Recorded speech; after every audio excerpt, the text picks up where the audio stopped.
Hey VC, look who I have. The archivist. Amanda's with me. Hi, VC. Vinyl community, we're shifting a little bit because we're going to go into cinema. The cinematic universe of Woody Allen, an American treasure, 50 plus years on, 50 plus years on.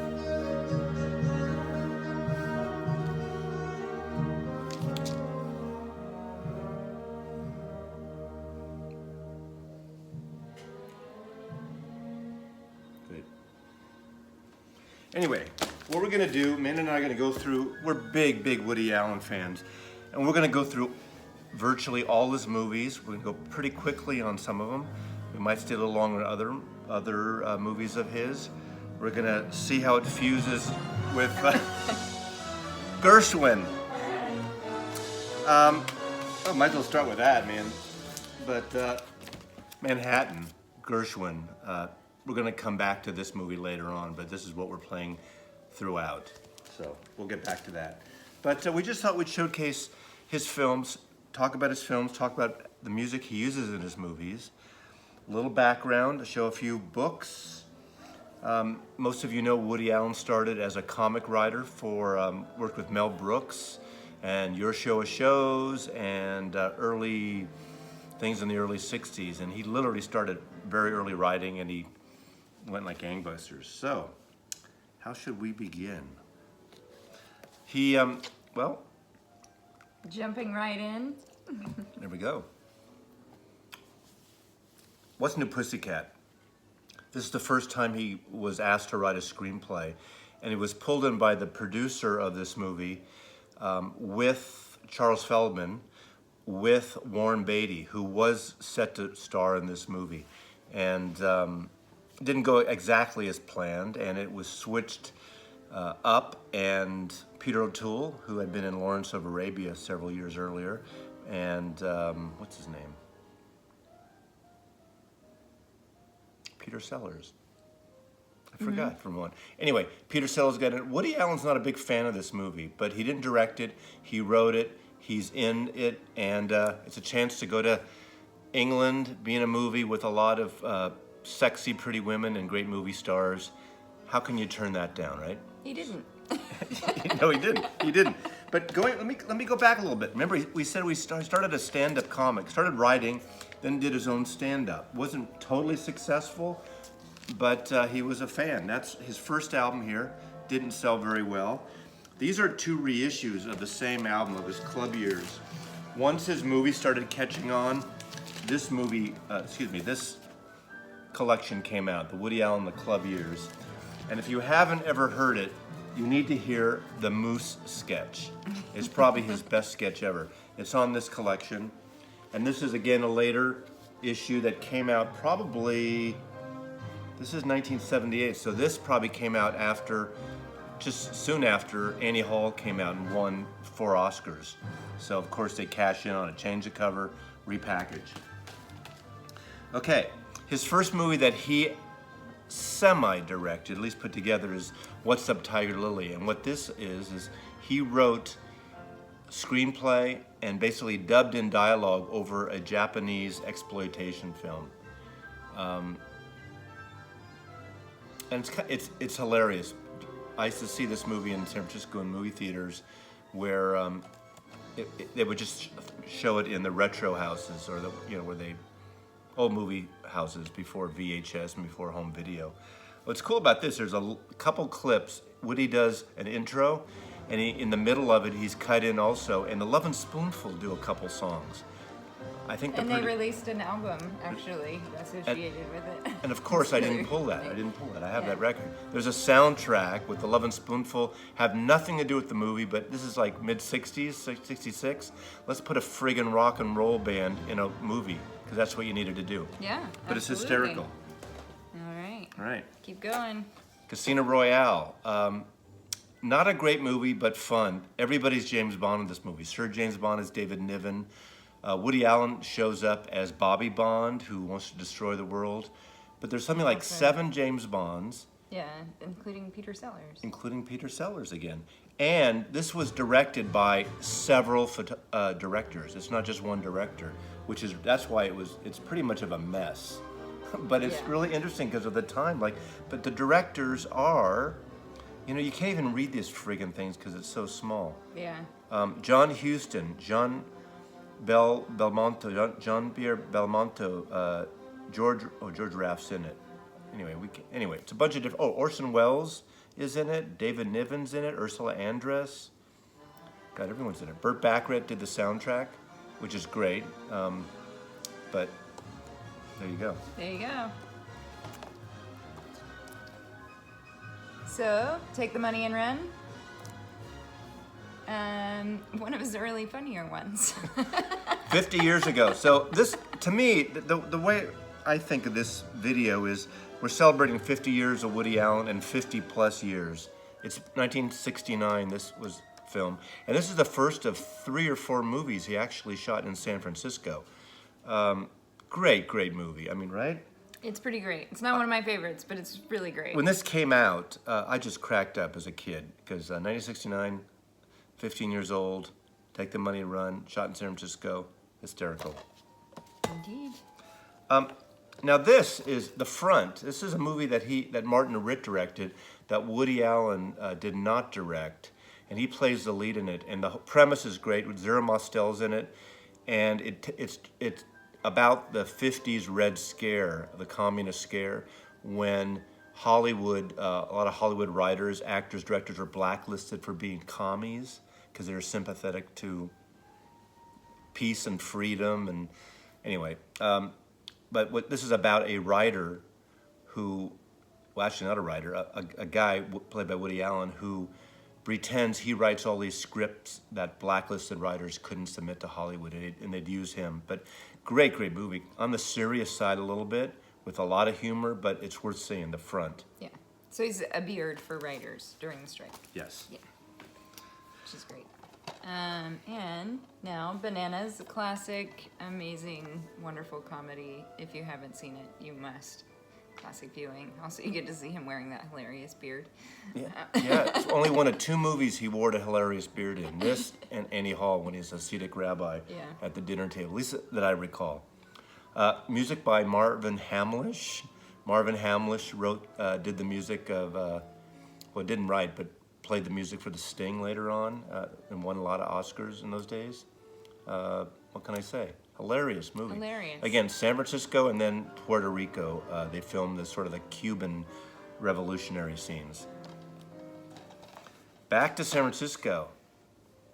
Still in San Francisco. Still in San Francisco. This is directed by Martin Ritt. He didn't direct this one, but because he had sold the rights early on. This was a play he wrote that was produced off Broadway originally, and before he started directing Bananas and Take the Money and Run, he had signed rights away to this. He stars in it with Diane Keaton, their first movie together. Yeah. And again, filmed in San Francisco. An incredible relationship. It went on for many movies, as you'll see. Many years. Yeah. And I used to go to the Surf Theater, which was a movie theater, of one of the first retrospective theaters in the country in San Francisco, way out near the ocean. And that's where they filmed the beginning of this movie, where he's a projectionist and he walks down the aisle. That's the Surf Theater. We see a movie there? No, it closed before your time in San Francisco. But Mel Nabokov San Francisco used to be the biggest city, independent, more screens per capita than any movie-going city in America, more than New York, in fact, for years, and a lot of independent screens. Things have sort of changed, obviously. But this is a great film. And the way he had this guy, his name's James Lacey, I believe. His actor, Jerry Lacey. Jerry Lacey's an actor in this who played Humphrey Bogart. Plays sort of not the ghost, but not the alter ego. What's it? His muse. He talks over his shoulder. He's always getting advice by Humphrey Bogart, Oh, yeah. And for you VC people, there's a great scene where he's trying to be suave and sophisticated in his apartment, and he takes the record out. Yeah. And it's hilarious because that's not something Woody Allen should be doing. Romantically playing a guitar. Not at all. Not at all. Okay. This is something, it was based on a book, and there was a big book in the 60s, or good. late 60s, early 70s called Everything You Want to Know About Sex But Were Afraid to Ask. Had nothing to do, basically Woody Allen took the name, took some of the section chapter titles and ran with it. I don't know what to say about this except It's hilarious. Burt Reynolds as a sperm. Gene Wilder. It's more like one of his like bigger, almost slapsticky kind of kitschy comedies.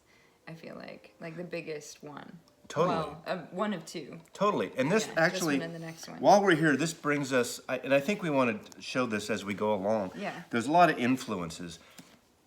There's several influences here of movies and artists that you should get into if you're into Woody Allen. And obviously, this is probably one of his most Chaplin-esque. This and part of Sleeper. Obviously, the banana, slipping on the banana. We haven't even got to that. That's the next film. The next one. But this is a collection, Modern Times, Great Dictator, Limelight, The Gold Rush, a little more of the serious comedies of Charlie Chaplin. But, you know, you go the lineage of Charlie Chaplin on to artists like Woody Allen, because he was very influenced by Buster Keaton and the silent Harold Lloyd, all the silent movie actors of the 20s and 30s.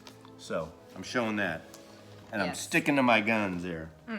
And, oh, of course, and as we're going there, the Marx Brothers. He's so into the Marx Brothers. These three movies, Night of the Opera, Day at the Races. No, they're not Queen albums. And A Night in Casablanca. But Groucho Marx, Woody Allen even quotes him later in Annie Hall, you know. So there you go. And Monkey Business. Monkey Business. Okay, All right, keep going. Sleeper. Sleeper, which maybe you saw our Sleeper Hits video, maybe not. Inspired to that. Futuristic time travel comedy. Not really time travel. The best, I mean, it's a funny movie, a lot of great bits in this. Yeah.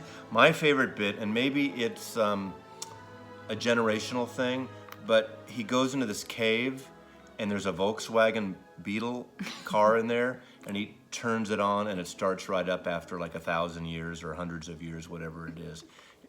That's kind of an old joke about Volkswagens start anytime, and maybe you had to be there. Which isn't true because I had one for years. Okay, so it's not, well, it could be just these generations, but it's hysterical. And again, Diane Keaton again. Yes. The Orb, you know, the Orgasmatron. The That's Orgasmatron. Orgasmatron. Yeah. Hilarious movie. Really Political good. satire in a way, but just, again, very, very Buster Keaton-like when he has the machine and he's jumping. I don't know. Don't give it away. Okay.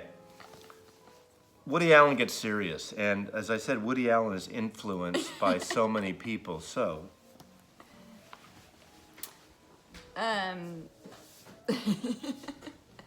So many people. Where are you going with that? I'm going with this, and this is going to relate to more as we go along.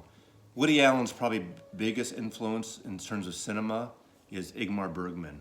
This is pretty much almost every Ingmar Bergman film collection. And in this movie, the way it's shot, he sometimes does shots that are influenced.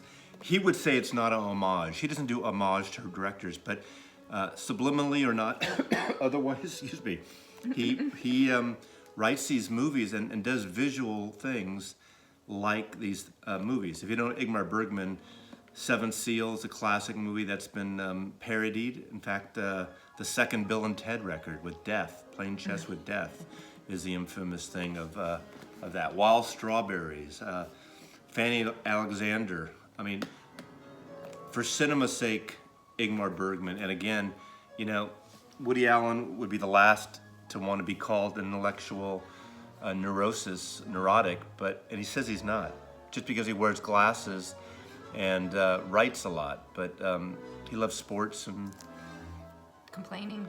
Exactly. This is a great movie, Loving and it. That's great. talk about movie. I used to buy a lot. I didn't buy a lot of the soundtracks, or I bought some of them in CDs.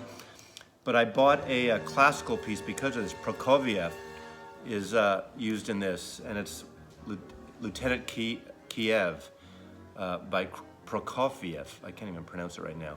But that music is used towards the end of this movie and throughout some of the movies. So, great movie, Love and Death.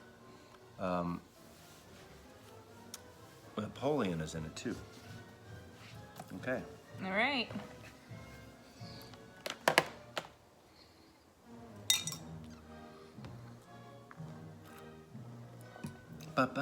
And then Everyone's favorite, Annie Hall. now this movie, 1977. This actually Annie Hall. I get a little glare there, but Annie Hall. I don't want to cover your face either. There we go. How's that? That's okay. Annie Hall won Best Film, Best Director, Best Screenplay, Original Screenplay, and Best Actress, Diane Keaton. Great film. The name of the film, it was called, I don't remember the name of it. It's a word basically about neuroses and fear of, not fear of living, but there's a name, it started with an A. We could Google it, but someone out there is going to yell it out to me or write it down here. And of course, it's something like acrophobia, but that's about spiders or whatever. It's a weird word that he wanted to call this film. That was the working title, but of course the studio wasn't getting anywhere. So they re-edited this film after they shot it, and it became a whole completely different direction on it. And it's one of his great films. Yes. And it's the films that I know the two of us as friends probably go with more lines from this film than any other film. Yeah, easily. I mean, there's an endless variety of jokes that you can pipe into your general everyday kind of conversation with this film. And great bits. I mean, Carol Kane's in it, Colleen Dewhurst, Shelley Duvall as a Rolling Stone, but probably one of the best cameos, and this is his first role, I believe, ever, is Christopher Walken. It's so good. Christopher Walken plays Annie Hall's brother, and he's in, 2 scenes. One of his monologues is actually featured in the beginning of a Jawbreaker song, for those of you that love Jawbreaker. I had no idea. Yeah, excellent. Great movie. And it's one of the best films ever made. Definitely one of the best comedies ever made. It's just it's fantastic. I mean, yeah, endless cameos by tons of different people. I mean, Paul Simon shows up in here, and I Lost My Mantra. Jeff Goldblum. So good. Yes. Ah. Paul Simon, one of the worst cameos, one of the worst acting parts by a pop star ever. Now we get real serious. Yeah, Woody Allen totally, some would say, fucked his audience over. After making Annie Hall, you know what he makes? People were pissed. Interiors. It's basically it's like an Ingmar Bergman bleak film. So serious and quiet. Right. Quiet. There's no music in it, almost. Amazing portrayals, amazing acting bits, beautiful cinematography. Okay, here's the thing I want to talk about a little bit, just briefly, is he has a history of working with some of the greatest cinematographers. Starting, I think, with Annie Hall through these films, he worked with Gordon Willis, who's one of the great DPs, one of the great directors of photography in cinema history. He then, and I don't know in what order exactly, he used Sven Nykvist. It sounds like I have something stuck in my throat. Sven Nykvist, who was Ingmar Bergman's DP for a lot of his movies. Then he used Carlo DePani, who's an Italian DP, but he used Japanese DP who didn't speak any English in England in Match Point, but had a great visual sense. So right there. I mean, he has a great visual sense, or he understands the talent to shoot that, because Woody Allen's not a photographer. He's a writer and director, but he knows where to bring the great talent in. And he says in his interviews, he doesn't mind when his actors and actresses change the scripts a little bit.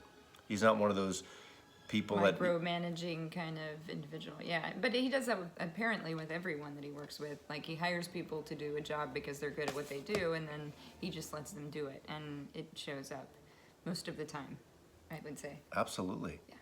You know, I wanted to say this at the beginning, and I'm going to say it now, and I haven't been really posting this for these films.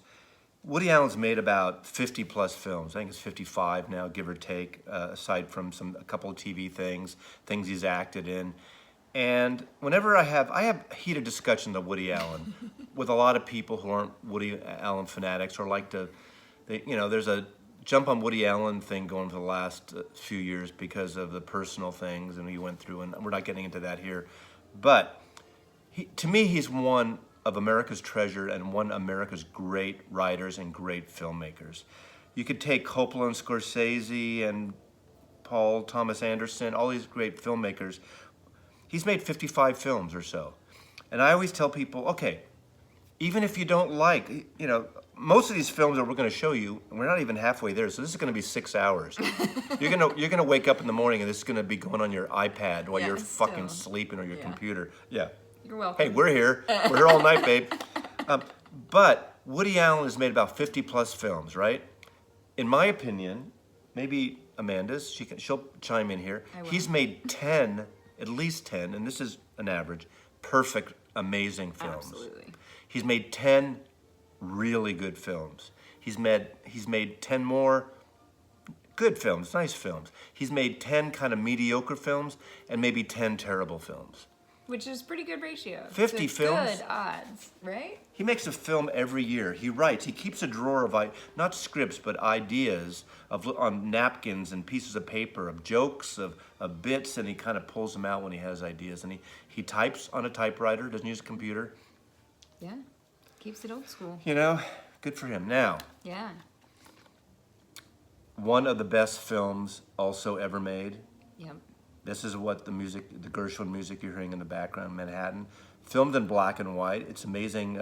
In 1978-ish, 79, he was able to talk the studios into making a film in black and white. Mm-hmm. And I think that Annie Hall and Interiors is more on the coast, but then you have Manhattan is really like the kind of apex of his love affair with New York.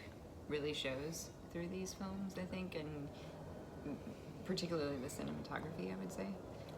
And he really starts talking about his love affair with New York as a city, and just not only in the film, but when you hear him speak about this time period, but continues on, I would say. Probably Gordon Willis's best photography, in my mind. I mean, at least for Woody Allen movies.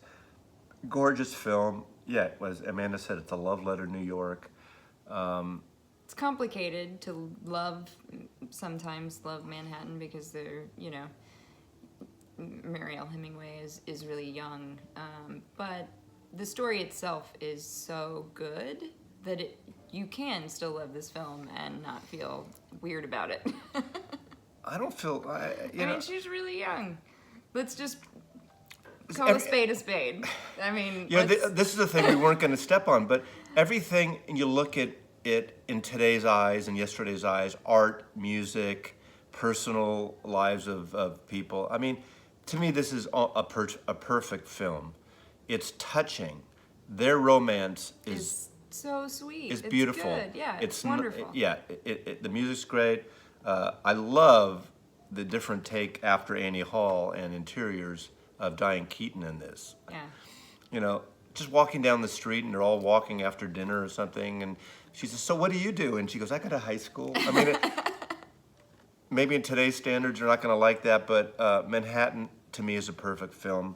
It's art. Fuck it. It's live with it. It's a beautiful story. Live it. Yeah. Now, this is one of my personal favorites because, and we're going back to influences now. Stardust Memories. And again, he doesn't do homages, but it's basically his take on Fellini's 8.5. Marcello Mastroianni 8.5. One of the great foreign films of cinema. And I got to take a little personal story, even though this is going to go on an extra 3 hours just because I do this occasionally. But when I talked about the Surf Theater before, I have a friend who managed that for years after that, throughout the late 70s into the 80s. And I was able to go see all these amazing films for free that I would never have been introduced to. It was like going to college and having a great cinema class. Because remember, this is before home theater, before home video, before VHS. So I would go to Fellini film festivals. I'd go to Francois Truffaut film festivals, Kurosawa. Everything on the Criterion Collection list. Pretty much, yeah. Ingmar Bergman, Indian films, Italian films, the French New Wave.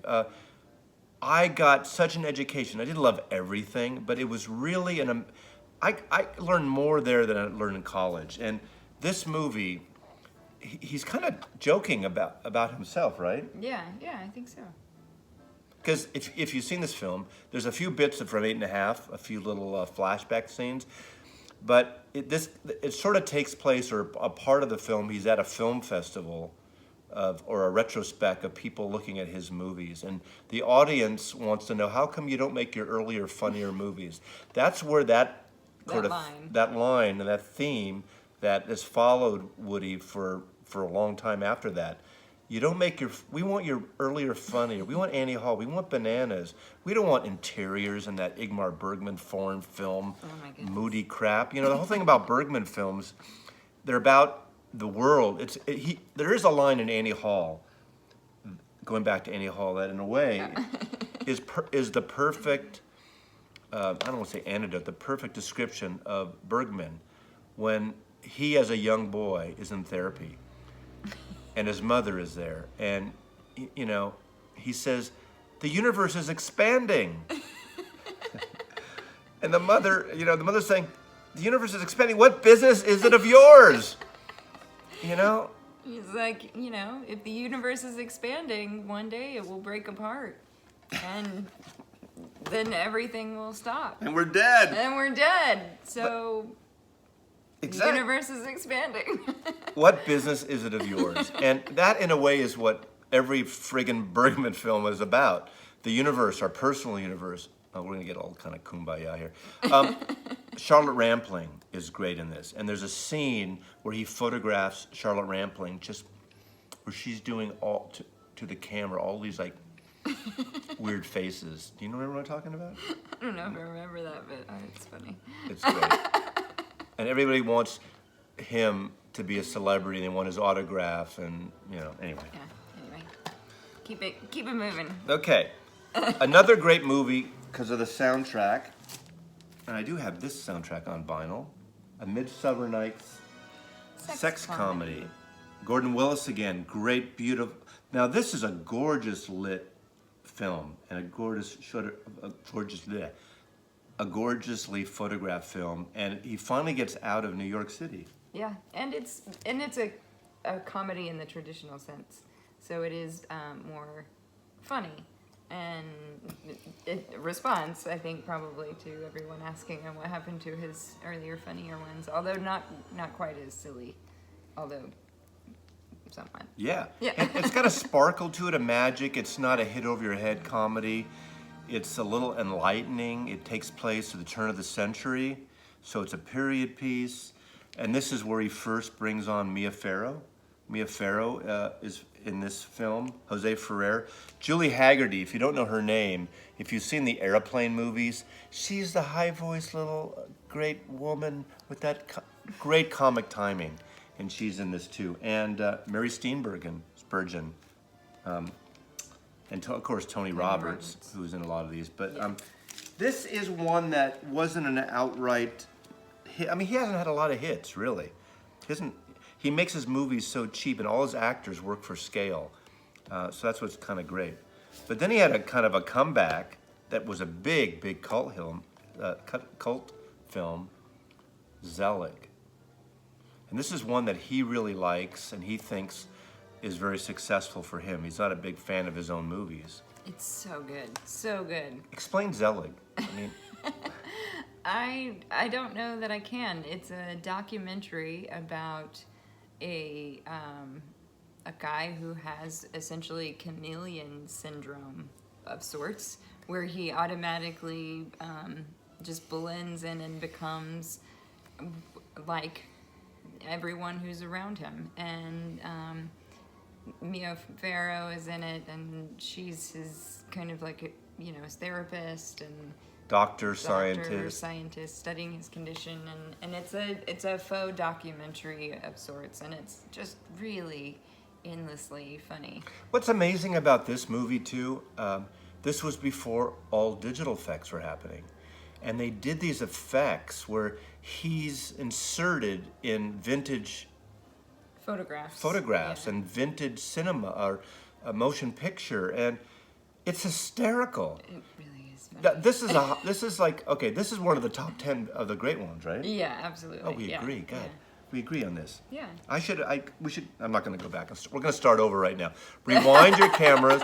We're going to start over and tell you which of the 5 categories, the greatest. We'll have to do an addendum yeah. or something. Download the PDF. It'll be in your homework assignment, and you'll have to write a thesis for it. Now, again, whatever happened personally, it's really a sad thing. In my mind, aside from Rosemary's Baby, Mia Farrow's best roles were with Woody Allen. This movie, Broadway Danny Rose, the Carnegie Deli. It starts at the Carnegie Deli in New York. The Carnegie Deli in New York. I actually have been there several times. It's closed now, unfortunately. You could get the Woody Allen sandwich, which was corned beef, pastrami, Literally. chopped liver. The sandwich was like this tall. The sandwich was like $18 like 10 years ago, and you could not split it. You're with someone else, they got to order a fucking another Woody Allen or a Groucho Marx or whatever it is. I digress here. Some of the oldest comics were in the beginning of this, and it starts out, they're in the Carnegie Deli, these old guys that meet out every week or whatever and just chat about the old times, and they talk about this guy, Broadway Danny Rose, who was a kind of a 2-bit talent agent in the 70s, 60s, whenever it was, and tell the story. Great film. I would say this is in the top 10 too. You think? Yeah. God, we're agreeing here. Gordon Willis again shot it. Mia Farrow, Woody Allen, Nick Apollo Forte. He had his moment. He was like the guy that Broadway really wanted to make famous, and he's kind of a lounge club comedian singer, and he's totally over the top. He looks like someone who was like in the cast of The Godfather. Yeah, slick, right? kind of, yeah. But this is a great movie. It is great. God, I gotta watch this. I gotta watch all these again. All right. All right, so then we go to actually this. Oh, then we go to this. For some reason, okay. The Purple Rose of Cairo. It's one of Woody Allen's favorite movie. It's with, again, Mia Farrow and, what's his name? The actor who's in this movie is the actor who was, what's the TV show, but the network, Newsday, NewsHour on TV that was the Jeff Daniels. God, thanks for helping me out. Jeff Daniels. I can't find my video. I have to order it. Anyway, Purple Rose of Cairo, it's the one where the reality, she sneaks out. She has a husband who kind of beats her, or physically or emotionally beats her. And she sneaks out to the movies one day, and she wants this life of the people in the movie theaters. And the people from the movie theaters come out of the theater, out of the movie screen, yeah. into reality. It's kind of a romantic comedy. It's cute. All his movies are romantic.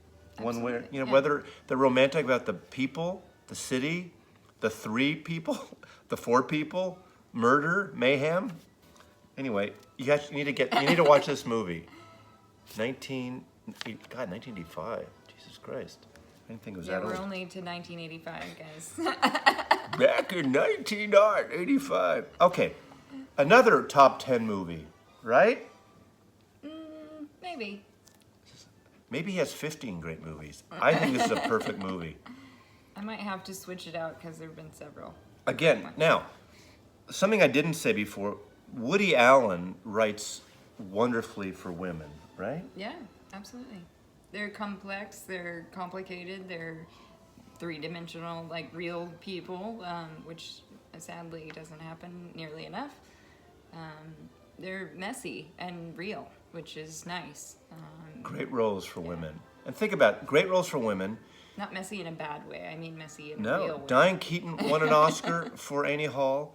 Diane Wiest won an Oscar for Bullets Over Broadway. We haven't got there yet, but Blue Jasmine, who is that? Don't skip around. Yeah, but Kate Blanchett, I just want to talk about these women. They get nominated or they get good roles. I'm not going to skip around. We got like 870 films to go. It'll spin out of control. Max von Sydow, who, now this is going full circle again. Max von Sydow is this, who's great, who plays the person playing chess in Ingmar Bergman's Seventh Seal, and he's in this movie. And he's the one that's married to, is he married to? I'm blanking on who's married to who. Michael Caine's in it, Mia Farrow. There's Barbara Hershey and is great in it, and, who plays Hannah. And Carrie Fisher, Michael Caine, Mia Farrow. Great movie, Dying Waste again. Beautiful film. My favorite line, not really my favorite line, but Max von Sydow's this angsty old artist, and Daniel Stern is brought in because he's this kind of hip young guy, rock and roll or whatever, wants to buy some art, and he wants something really big. I want something big to fit over my couch, and Max von Sydow says, "I don't sell my art by the yard." In context, it's hysterical. It is really funny. In fact, books. I've collected these books too, these script books. Hannah and Her Sisters, the entire screenplay. 4 films of Woody Allen. It's like a little interlude here. Annie Hall, Interiors Manhattan, and Stardust Memories, the entire screenplays. Already showed Hannah and Her Sisters. 3 films of Woody Allen. Broadway, Danny Rose, Zelig, and The Purple Rose of Cairo. There you go. Okay. So, period pieces now. One of the few, not very many period pieces in his canon, but this one is great. Radio Days. I think this is in the top 10. This is an incredible film. It's one of the most beautiful films. And again, he's got 10. I mean, he's got 15. I mean, he's got 20 perfect films. He's got 25 perfect films. Mia Farrow, again, is amazing in this. Hark! I hear the angels roar! It's kind of like the old Pygmalion, you know, lady, what's it, lady, you know, lady, what's it called? My Fair Lady, where she has the horrible accent, and if you know the story of Pygmalion, which was turned into the musical My Fair Lady, make her a proper lady, the king's English. Well, Mia Farrow's got that kind of horrible New York-y, Bronx, old Long Island accent, and she goes to vocal coaches and stuff, and she becomes this great posh radio personality. This is a gorgeous movie. It's very deco, very wonderful. It is beautiful. The musical supervision is Dick Hyman. Insert joke here. I need my biggest fan. Come on, John. Subtitle. The musical supervision is Dick Hyman. Okay. Woody Allen loves a lot of old jazz. He's a big jazz fan. We haven't even got into his clarinet playing on Monday nights and jazz in New York, but you know, you may know about that. But he loves playing that. He plays every Monday night. Used to be at God, what's the name of the club? Not Mickey's. Now it's at the Carlisle Hotel in New York, but it used to be at a place they used to play in the 70s and 80s all the time. But anyway, he's into jazz old time. King Oliver. Big Spiderback, Louis Armstrong, and in a lot of ways his movies are made inexpensively.